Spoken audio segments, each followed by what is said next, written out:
Hi guys, welcome back to my channel. For those who are new here, welcome to my channel. My name is Withdrawal and I am trying to be your business enthusiast. And yes, I am still allowed to say this because I haven't gotten to say it to you people, but Happy New Year. I hope you guys have started your new year well. You are doing well, you have set your goals for the year, or you haven't and you just want to breeze through the year and see how it goes, because that's how most of us are like functioning. Yeah, because we set new year goals last year and yeah, life happened. Yeah, otherwise I hope you guys have been doing well. So before we start, today I am recording this video at IHIT, which is the Iranian House of Innovation and Technology. They offer co-working spaces, they offer conference rooms, they offer meeting spaces, they have free Wi-Fi, they offer parking, and they even have a restaurant, and they have their one-day package, they have their 10-day pass, and they have their 30-day pass.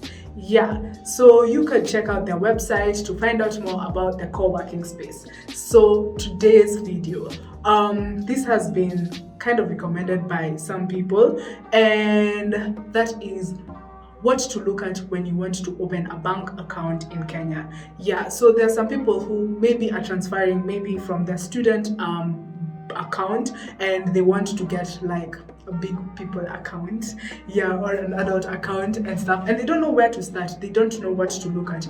Or you could probably be in a chama and you guys are wondering, okay, so what is the best bank we should be opening? So that's what today's video is going to be about, and we are just going to first start by talking about the different kinds of accounts that you could open.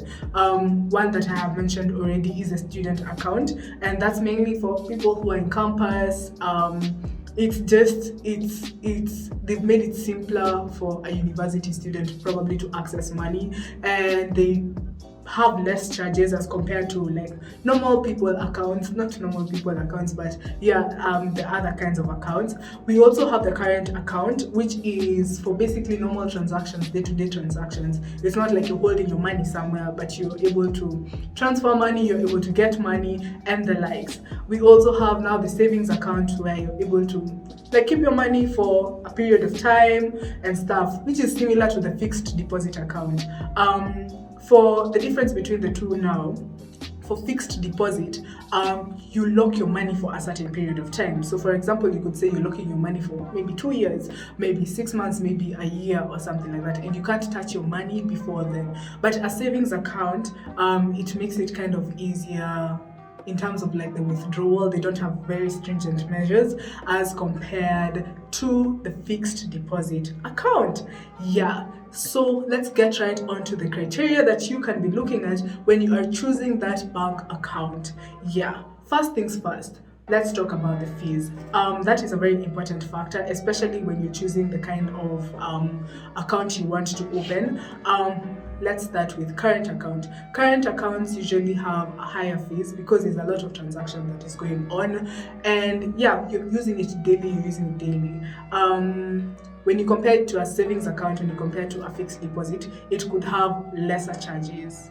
So that is one of the things that you can be asking when you're going to look for a bank. What are the fees that you have, depending on whether you're opening a current account, depending on whether you are opening fixed deposit, student account, or savings account. Make sure you get the fees, because sometimes there are hidden charges. For example, when you're opening a bank, there could be the transaction fees, there could be withdrawal fees, there is a maintenance fee, there's a switching accounts fee, there's a closing of an account fee, there's also the bank to mobile fees. So you should go and ask, like, what are the charges? Do they have charges? Some of these accounts don't have these charges, some of them do. Some banks will give you these charges at a higher price, probably like you'll find 2%, 3%, I don't know. Others could be like 1%, depending on what account you open and what bank you open. Another thing to look at when you are going to look for a bank account to open in Kenya is their online services. And when I'm talking about online services, we're talking about their online presence. Some of them, most banks in Kenya already have a website in Kenya, but some of them don't have the app. So is it easier for you to use an app? Would you want a bank account that has an app already? And then another thing that you can be looking at is the efficiency when you're using the app.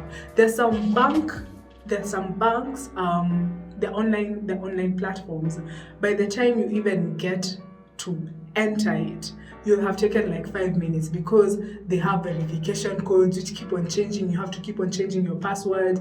Others, it's direct, straight to the point. I don't know about the security issues, but the ones that are direct and straight to the point are pretty much secure, and these other ones are just a lot of hassle. So that's something that you can be looking at when you are choosing a bank account. Another thing, do they have the transfer to mobile feature? Some banks don't have that feature, and probably you want to transfer your money from your bank to your mobile. Yeah, so you could look at that.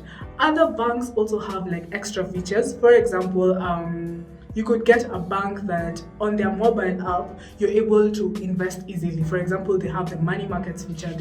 You could buy bonds, you could buy offshore, you could invest in offshore investments and the likes. So probably you're a chama and you want to maybe start investing. You could see how easily it is for you guys to access it and how easily it is to use the online features. Another thing you should look at when you are choosing a bank is the interest rates. I keep on talking about interest rates and I will never stop talking about them until it's embodied English banner, until it's in your head kabisa. Yeah, so let's start with current accounts. Don't expect such a high interest when you are going for current accounts, because what is interest? First of all, interest is that extra money you get for keeping money somewhere. So when the bank gives you interest, it's because you've kept money in the account. So if it's a current account and you're keeping on like transacting, then there's no point of earning interest. So when it comes to current accounts, they usually have way less interest or even no interest at all. So you will find that the ones that usually have high interest, not even high interest, the ones that give you interest are the savings accounts and the fixed deposit accounts. So when you're going to look at what bank you should open, you could ask them about their interest rate charges. There's some that actually charge a high interest rate of up to 5%. Other bank accounts, in terms of their saving accounts, they'll give you like 1 to 3%. And then maybe the fixed deposit, they give you like 3 to 5%. So you can look at those features, which bank gives you the highest interest. Because as much as you think that it's not giving you anything, imagine saving, let's say, how much? Let's say 500,000. At the end of the year, you've gotten like, if it's giving you like 25, if the bank is giving you like 5%, basically you just earned 25,000 without really doing anything, but just keeping your money in the bank. Yeah, I hope my calculations are correct. Yes, so interest rate is something that you should be keen on. Another thing that you can be looking at when you are going to open a bank account is the withdrawal clause. And this mainly applies to fixed deposit accounts and savings accounts. This is because some of these banks will tell you, for example, if you want to withdraw your money, you're going to get it after 3 to 4 days. And depending on the agency at that time, I don't know what's convenient for you. Maybe that works for you, maybe that will not work for you. Another thing, for the ones that charge interest, some of them could say, for example, in the fixed deposit, if you withdraw earlier, you might lose on your interest. Or some of them could tell you that we calculate interest up to the point where you're going to withdraw. So those are two things that you can be looking at. Do you want to lose on your interest, or could you go for a bank that will charge that, like they'll give you that interest up to the point of withdrawal? Yes. Another thing is accessibility, and this mainly applies for those who are going to open student accounts, or basically any account. I mainly mentioned student account because it should be convenient, as in if you're near school and if you're near home. Like, it should be around those two areas. You don't want somewhere where you'll have to go through traffic just to get to their bank. And even chamas that want to open a bank account, you should get a bank account that's probably midway from all of you, somewhere that's convenient for all of you. Yeah, you should look at factors like they have small things. Yeah, so accessibility is also something else that you can be thinking about when you want to open a bank account.